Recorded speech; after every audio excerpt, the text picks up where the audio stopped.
സ്വിറ്റ്സർലൻഡിലെ ഇൻ്റർലാക്കനിലുള്ള harder കൽമിലാണ് നമ്മൾ പിന്നീട് പോയത്. സീ ലെവലിൽ നിന്ന് 1322 മീറ്റർ ഉയരത്തിലുള്ള ഈ സ്ഥലം ടോപ്പ് ഓഫ് ഇൻ്റർലാക്കൺ എന്നാണ് പൊതുവെ അറിയപ്പെടുന്നത്.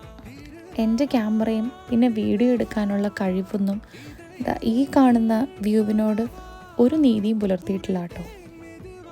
അത്രയ്ക്ക് ഭംഗിയുള്ള കാഴ്ചകളായിരുന്നു ആ വ്യൂവിങ് പോയിന്റിൽ നിന്ന് എനിക്ക് കിട്ടിയത്. ആ വ്യൂ പോയിൻറ്റിനോട് ചേർന്ന് അവിടെ ഒരു റെസ്റ്റോറൻ്റൊക്കെ ഉണ്ട് കേട്ടോ. പക്ഷേ അത് കുറച്ച് എക്സ്പെൻസീവാണ്. 2 ലേക്സിന് ഇടയിൽ സ്ഥിതി ചെയ്യുന്ന ഒരു ചെറിയ ഭംഗിയുള്ള നഗരമായതുകൊണ്ടാണ് ഇതിന് ഇൻ്റർലാക്കൻ എന്ന പേരുള്ളത് കേട്ടോ. ആ ലേക്സിൻ്റെ പേര് ഞാൻ ഇവിടെ പറഞ്ഞ് കഷ്ടപ്പെടുന്നില്ല, കാരണം ഉറപ്പായിട്ട് എൻ്റെ പ്രൊണൗൺസിയേഷൻ തെറ്റായിരിക്കും. ഹാർഡർ കൽമിൽ നിന്നുള്ള ആ വ്യൂ മാത്രമല്ല, ഇൻ്റർലാക്കനിൽ എവിടെയും നല്ല അടിപൊളി ഫ്രെയിംസാണ്.